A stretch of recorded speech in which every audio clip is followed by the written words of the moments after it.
दंफां गायनो थांगासिनो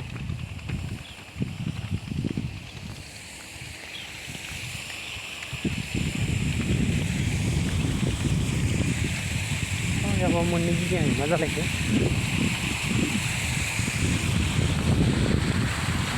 लोगोफोर नै मटर फांखा रानिं खालामलायबाय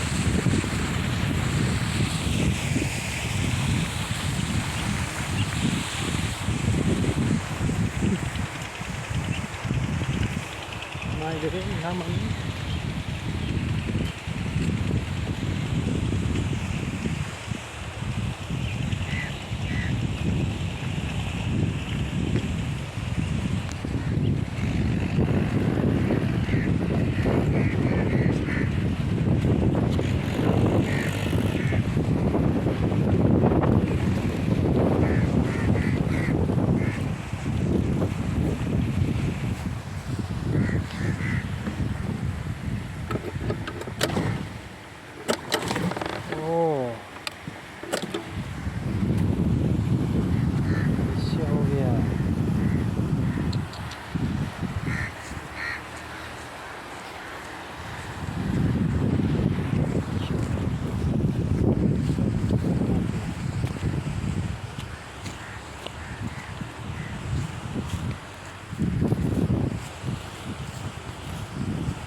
Kayak problem.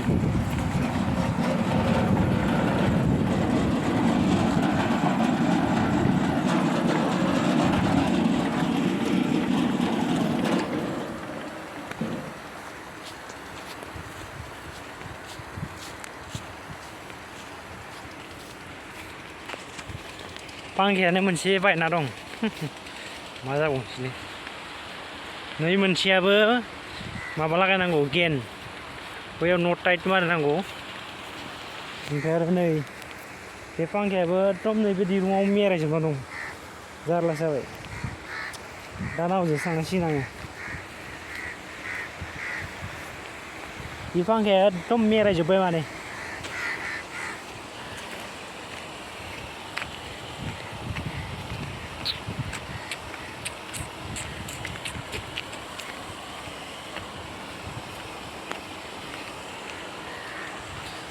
थाबायनांलै साना हाब्बाय बिराद साना हाब्बाय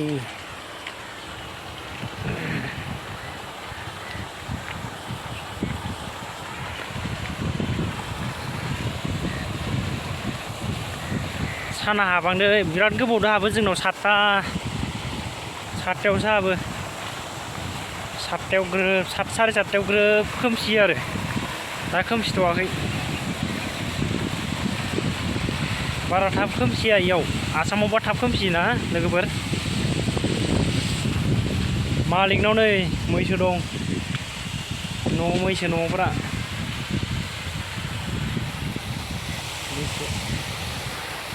ये बापिल' नोंथांमोना थाथ' आङो नाव गाखोनि नै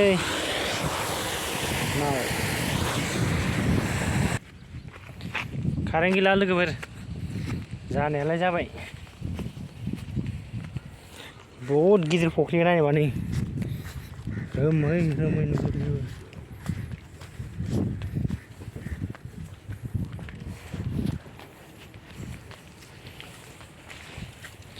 बेवहाय फख्रि बिराद गिदिर फख्रिया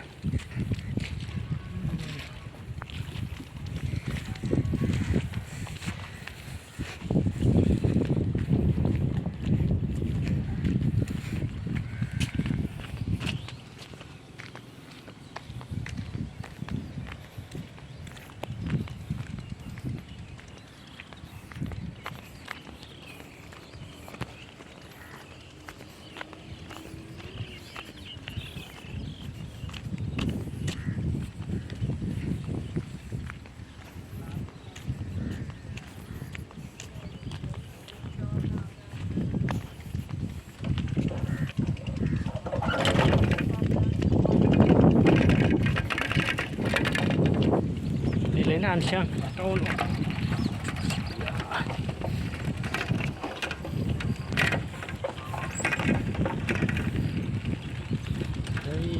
रुमा थांबाय आं बेयाव थाया आंना रुमा मोनसे रुमाव थाब मोनसिगोन आरो आंनि रुमा आं बेयाव थायो ओमफ्राय थानाय जायाखै आं बेयावबो थायोमोन आङो सिगां आङो हारसिं थायोमोन आङो दा बेखौ रुमखौ आं साफा खालामनानै बुहुद बरिया दोनबाय ना बेयाव दाउ गावग्राया थायो आरो बेयाव बिराद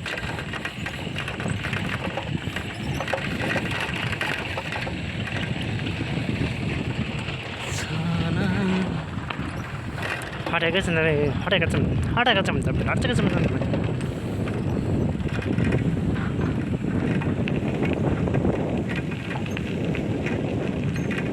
बिराद गोसोम जाबायलै आयौ खामानि मावनानै मा जाबावगोनथाय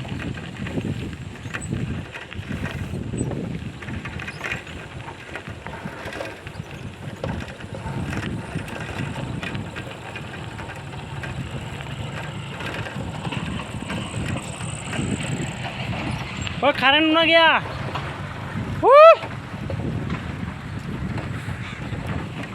नैबे रुमा नायनो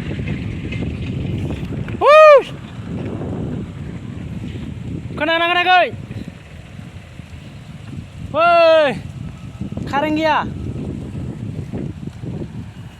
फांखाया दाय मोनसे मोननै गिदिङाखै मोननैखौ मोनसे अट'मेटिकैनो ओइ खनायाव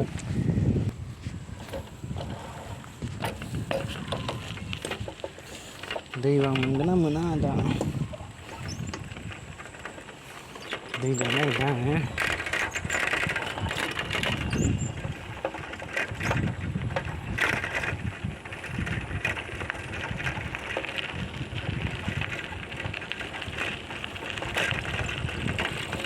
दै लायनो नागिरदों